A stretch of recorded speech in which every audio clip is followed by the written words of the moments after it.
નમસ્કાર. અમારી YouTube channel kitchen આર્ટમાં આપ સૌનું હાર્દિક સ્વાગત છે. આજે આપણે ફરાળી આઈટમમાં બનાવશું બટેકાની સૂકી ભાજી, અને એ પણ ફરાળી. તો એમાં આપણને જોઈશે બાફેલા બટેકા, તેલ, ખાંડ, સિંગનો ભૂકો, સિંધવ મીઠું, કોથમીર, મરચાંના ટુકડા, વાટેલા મરચાં અને મરી પાવડર.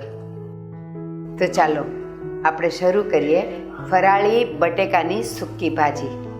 એના માટે કડાઈમાં પહેલાં આપણે તેલ નાખીશું. મેં અહીંયા 1.5 ચમચો તેલ લીધું છે. તેલ ગરમ થઈ જાય એટલે એમાં આપણે પહેલાં જીરું નાખીશું. મીઠા લીમડાના થોડાક પાન નાખીશું.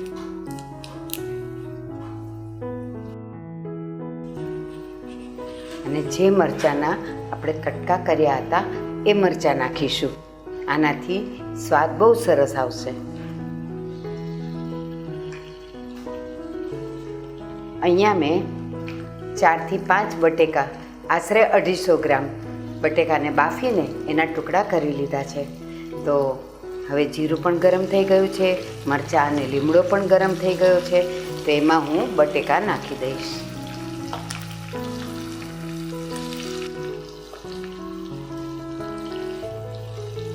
જીરું અને લીમડો અને મરચાંની સુગંધ બહુ સરસ આવી રહી છે.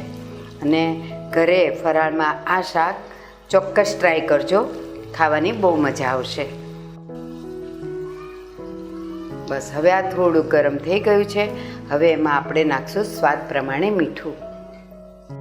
આ સિંધવ મીઠું છે જે ફરાળમાં ખાઈ શકાય.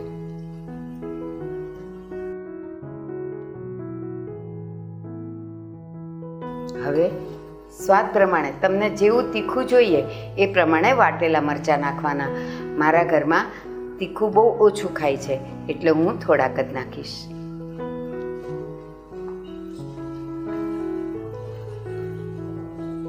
હવે આપણે આમાં થોડીક ખાંડ નાખશું. ખાંડ અને ખટાશ એટલે કે લીંબુ તમારા ઘરમાં જેવું ખવાતું હોય એવું નાખવાનું. મારા ઘરમાં ખાંડ અને લીંબુનો ટેસ્ટ શાકમાં સપ્રમાણ થાય છે એટલે હું એ રીતે જ નાખીશ.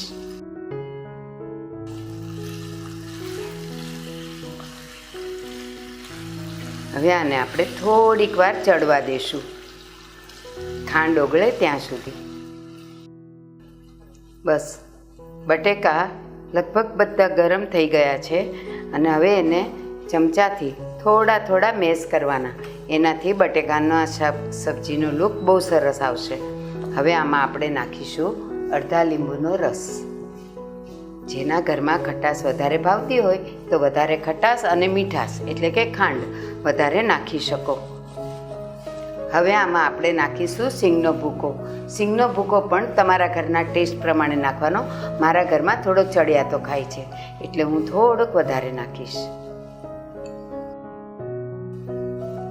3 ચમચી મેં સિંગનો ભૂકો નાખ્યો છે અને સાથે સાથે મરી પાવડર પણ જેવી તીખાશ ભાવતી હોય એવું નાખવાનું. પણ બટેકાની સૂકી ભાજીમાં અને એ પણ ફરાળીમાં મરીનો ભૂકો થોડોક ચડ્યાતો હોય તો એનો ટેસ્ટ અને સ્વાદ બધું સરસ આવે છે, એની સ્મેલ પણ સરસ આવે છે.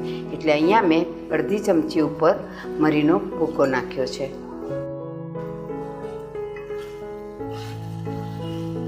બસ હવે આ બધું મિક્સ કરી દેવાનું અને સરસ રીતે મિક્સ થઈ જાય એટલે એની ઉપર આપણે કોથમીર નાખીશું.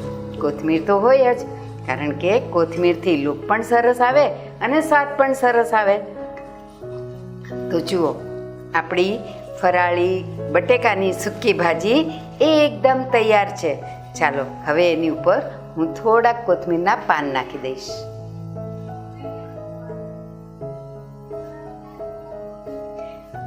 જુઓ, લુક સરસ આવે છે ને.